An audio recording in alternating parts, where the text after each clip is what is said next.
समय किया गया है, क्या वजह है? सभी को जय Bhim, Navodaya. All India federation of SC/ST organisations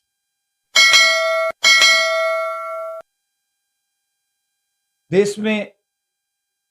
जो अनुसूचित जाति जनजाति समाज के सरकारी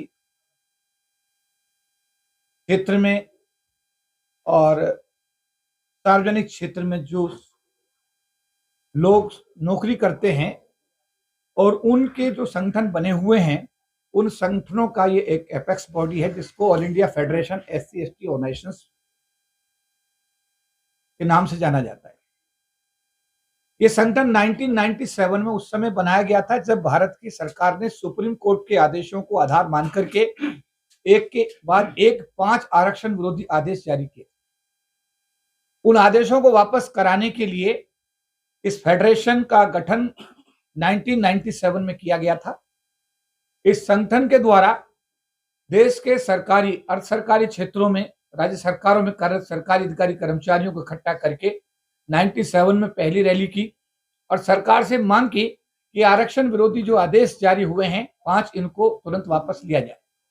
98 में दूसरी रैली हुई, 99 में तीसरी रैली हुई और इसके साथ साथ भारत की संसद को 3 दिन तक बंद रखा गया। तत्कालीन प्रधानमंत्री अटल बिहारी वाजपेयी साहब से निवेदन किया गया कि आप संविधान में संशोधन करके इस देश के अनुसूचित जाति जनजाति समाज के लोगों के आरक्षण को बचाने की पहल करें। हमें बताते बड़ी खुशी है कि यह आंदोलन भारत में इतना मजबूत रहा, इसमें समाज के लोगों ने इतना सहयोग किया, इतना समर्थन दिया कि भारत की सरकार ने संविधान में 3 संशोधन 81, 82 और 85 करके हमारे समाज के अनुसूचित जाति जनजाति समाज के का आरक्षण बचाने का कार्य किया। तब से लेकर आज तक ये संगठन समाज के साथ हो रही ज्यादतियों को, समाज के साथ हो रही अत्याचारों के खिलाफ आवाज उठाने का काम, उनको न्याय दिलाने का काम करता रहा है। इसी कड़ी में इस संगठन के द्वारा 2013 में ताल कटोरा इंडोर स्टेडियम के अंदर पहला अंतरराष्ट्रीय दलित सम्मेलन का आयोजन करके पूरी दुनिया के लोगों को बुलाया और पूरी दुनिया के लोगों के सामने भारत के अनुसूचित जाति जनजाति समाज की आवाज और उनकी समस्याओं के बारे में चर्चा करके प्रस्ताव पारित कर भारत के प्रधानमंत्री को आवश्यक कार्यवाही हेतु भेजे। इसके बाद इसी कड़ी में 2013 के बाद 14, 15, 16 ये लगातार ताल कटोरा में कार्यक्रम चलते रहे। उसके बाद संविधान यात्रा के माध्यम से इंडिया गेट से लेकर के और डॉक्टर अम्बेडकर इंटर सेंटर 15 जनपद तक संविधान यात्रा निकाल करके भारत सरकार का ध्यान देश के गरीब तबके यानी अनुसूचित जाति जनजाति समाज की समस्याओं की ओर आकर्षित कराया गया। इसके बाद में विज्ञान भवन में भी पिछली बार 2023 के अंदर संविधान दिवस इंडिया गेट पर सब लोग खड़े हुए, इकट्ठे हुए, पंचशील का उन्होंने सबने अपने हाथ में झंडा लिया, पंचशील का पटका पहना, संविधान हाथ में लिया। हजारों की संख्या में लोग इंडिया गेट से संविधान यात्रा के रूप में मार्च करते विज्ञान भवन पहुंचे और वहां भारत के भूतपूर्व राष्ट्रपति श्री रामनाथ कोविंद जी मुख्य अतिथि के रूप में और भारत अनुसूचित जाति आयोग के जो पूर्व चेयरमैन थे हनुमंत थप्पा साहब, वर्तमान में आयोग के जो मेंबर थे, सभी लोग उस कार्यक्रम में विज्ञान भवन में शिरकत किए और एक मैसेज हमने सरकार को देने की कोशिश की कि हमारे संविधान में जो प्रावधान अनुसूचित जाति जनजाति समाज के लिए बनाए गए हैं, कृपया करके उन प्रावधानों को आप लागू करें और देश के सबसे गरीब तबके का जो डेवलपमेंट है, उत्थान, उसको सुनिश्चित करें। इस महासंघ के द्वारा न केवल भारत में बल्कि भारत के बाहर भी इन प्रयासों को बहुत मजबूती के साथ में उठाया गया। मैं बताना चाहूंगा कि पहली बार 2016 में दुनिया के सबसे बड़े फोरम जिसको संयुक्त राष्ट्र संघ कहा जाता है, संयुक्त राष्ट्र संघ में जाकर के अपने समाज की आवाज को उठाने का काम किया। ब्रिटिश पार्लियामेंट जो दुनिया की सबसे मजबूत पार्लियामेंट बताई जाती है, कही जाती है, जहां लंदन जाकर के बाबा साहब अम्बेडकर ने भी गोलमेज सम्मेलन में भाग लिया, इस महासंघ के ने वहां जाकर के भी अपने समाज की आवाज को उठाने का कार्य किया। कनाडा पार्लियामेंट, वैंकूवर कनाडा और टोरंटो कनाडा, दुनिया के वैंकूवर कनाडा, पूरी दुनिया के विश्व के कोने कोने में जाकर के इस महासंघ ने अपनी सामाजिक जिम्मेदारी का निर्वहन किया। इवन वाशिंगटन के व्हाइट हाउस के बाहर जाकर के इस महासंघ के द्वारा अपने SC/ST समाज के जो आज दिक्कतें हैं, परेशानी हैं, उनको लेकर के पूरे वाशिंगटन में व्हाइट हाउस के सामने प्रदर्शन किया। इवन इस महासंघ के द्वारा यूएनओ संयुक्त राष्ट्र संघ न्यूयॉर्क में भी प्रोसेसन निकाला गया कि देश भारत के अंदर अनुसूचित जाति जनजाति समाज के लोगों के साथ न्याय होना चाहिए।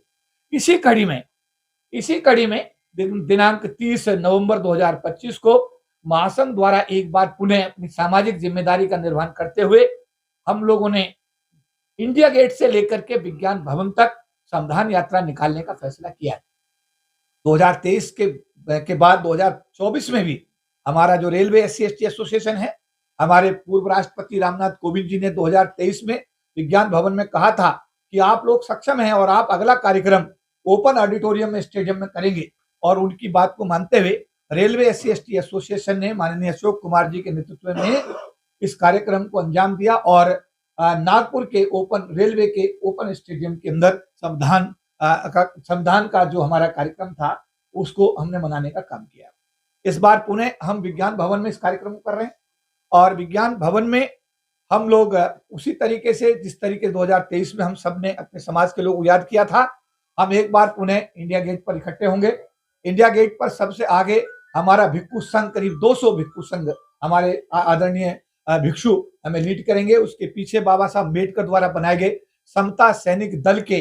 जो हमारे जवान हैं वर्दी में, वो हमारा मतलब यह हम लोगों को लीड करेंगे और उसके पीछे समाज के हम सब लोग उनके पीछे हजारों की संख्या में हम इंडिया गेट से मार्च करते हुए संविधान हाथ में लेकर, पंचशील का झंडा हाथ में लेकर के, पंचशील का पट्टा पहन करके हम सब लोग कर्तव्य पथ इंडिया गेट से कर्तव्य पथ पर चलते हुए विज्ञान भवन पहुंचेंगे। और उस कार्यक्रम के अंदर राष्ट्रीय अनुसूचित जाति आयोग के चेयरमैन,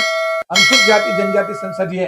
समिति के चेयरमैन, भारत सरकार के मिनिस्टर्स, भारत की संसद के स्पीकर जो लोकसभा के हैं, बहुत सारे लोगों को हमने पूर्व chief justice KG Balakrishnan, Madhya Pradesh high court के चीफ जस्टिस सुरेश कैत, अनुसूचित जाति जनजाति जो हमारी संसदीय समिति के अतिरिक्त सचिव Shri DR Shekhar, national commission schedule caste के सचिव श्री श्रीनिवास जी, ये सभी लोग हमने काफी लोगों को हमने इसमें आमंत्रित किया है और ये सब लोग वहां पर कार्यक्रम में शिरकत करेंगे। संविधान की चर्चा होगी, संविधान के प्रावधानों को लागू करने की बात होगी और संविधान के माध्यम से अनुसूचित जाति जनजाति समाज को जो लाभ मिलने चाहिए वो लाभ हमारे समाज तक पहुंचे। इस संबंध में प्रस्ताव पारित किए जाएंगे और पारित करके भारत की सरकार को आवश्यक कार्यवाही हेतु प्रेषित किए जाएंगे। तो मेरा आप लोगों से निवेदन है, आम से खास से समाज के, देखिए ये संगठन जो अनुसूचित जाति जनजाति संगठनों का अखिल भारतीय महासंघ है, इसने जब रिजर्वेशन को बचाने का काम किया तो आम भारत के अनुसूचित जाति जनजाति आम व्यक्ति के लिए काम किया। जब किसी जोधपुर के अंदर किसी बच्चे के साथ में मूंछ रखने पर उसको मार दिया जाता है तो उसको न्याय देने के लिए संगठन दिल्ली के जंतर मंतर पर प्रदर्शन करता है। अगर उदयपुर के अंदर बच्चे को मटका छूने पर मार दिया जाता है तो यह संगठन यहाँ प्रदर्शन करके, अपना विरोध प्रदर्शन करके अपने समाज को न्याय दिलाने की कोशिश करता है। तो ये जो संगठन है समाज के लिए समर्पित है। इस संगठन का एक एक कार्यकर्ता, एक एक साथी समाज के लिए समर्पित भाव से काम करता है। इसी कड़ी में ये संविधान यात्रा जो निकाली जा रही है, इस संविधान यात्रा का उद्देश्य ये पूरा समाज को डेडिकेटेड है, क्योंकि जो लोग संविधान से प्यार करते हैं, जो लोग बाबा साहब को सम्मान करते हैं, जो लोग चाहते हैं कि बाबा साहब के बनाए हुए संविधान के प्रावधान अक्षर से भारत में लागू होने चाहिए और उसका लाभ समाज के हर व्यक्ति को मिलना चाहिए। मेरा हर भाई से, बहन से, बच्चों से, छोटों से, बड़ों से ये निवेदन है कि आप सब लोग इस जो प्रेस मीडिया माध्यम के प्रेस कॉन्फ्रेंस के माध्यम से आप लोगों को अपील की जा रही है, अपनी सामाजिक जिम्मेदारी निभाते हुए आप सब लोग इसको एक निमंत्रण माने और निमंत्रण मान करके आप लोग इंडिया गेट पर आए और इंडिया गेट पर इस संविधान यात्रा का हिस्सा बन के अपने बाबा साहब, परम पूज्य बाबा साहब को अपना श्रद्धा सुमन अर्पित करें, अपने संविधान के प्रति अपनी सच्ची निष्ठा आप प्रस्तुत करें और सरकार के सम्मुख एकता एकजुटता का परिचय देते हुए अपने संवैधानिक प्रावधानों को लागू करने की दिशा में अपना सामाजिक योगदान सुनिश्चित करें। इसमें मैं आपको ये और आगे बताना चाहूंगा कि जो संविधान यात्रा है ये पूरी तरीके से हम लोग बहुत ही सिस्टमेटिक तरीके से काम करते हैं, बहुत तरीके से चलते हैं, अपनी बात को सरकार तक पहुंचा करके। जैसे हमने कहा कि SC/ST एट्रोसिटी एक्ट 1989 जो 2 अप्रैल 2018 को पूरे देश में आंदोलन हुआ, उस आंदोलन को दिल्ली में जंतर मंतर पर लाखों लोगों को जो नेतृत्व किया इसी भाषण के द्वारा किया गया और सरकार ने फिर उसको संविधान में संशोधन करके इन्फोर्स करने का काम किया। तो हम जो महासंघ का इतिहास है वो इतिहास है कि कॉमन कॉज की बात करना, समाज की बात करना, संवैधानिक प्रावधानों को लागू कराने की बात करना, सरकार के साथ डायलॉग्स करना। आज सुबह भी हम ओम बिरला साहब जो लोकसभा के स्पीकर हैं, हमारा एक प्रतिनिधिमंडल आज सुबह उनसे मिला है और उनके सम्मुख भी हमने समाज के सभी मुद्दे उनके सामने रखे हैं कि हमारे समाज के सामने जो वर्तमान में समस्याएं पैदा हुई हैं उनका समाधान सरकार के साथ बातचीत के माध्यम से निकाला जाना चाहिए। तो मेरा आप सब लोगों से यह निवेदन रहेगा, समाज के हर व्यक्ति से, हर भाई से, बहन से, बड़े से, छोटे से, बुजुर्ग से, जो सेवा में है नौकरी में उनसे भी, जो सेवा में नहीं है वो भी, जो नौकरी में आए वो भी, जो नौकरी में नहीं है वो भी, सबसे मेरा निवेदन है कि ये कॉमन कॉज है, ये कोई राजनीतिक मंच और प्लेटफॉर्म नहीं है। आप सब लोगों से मेरा अनुरोध रहेगा कि अपनी सामाजिक जिम्मेदारी को समझें, संविधान के प्रति अपने दायित्व को समझें और आप इस जो संविधान यात्रा है इसका हिस्सा बने और इसको सफल बनाएं। सभी को जय भीम, नमो बुद्धाय।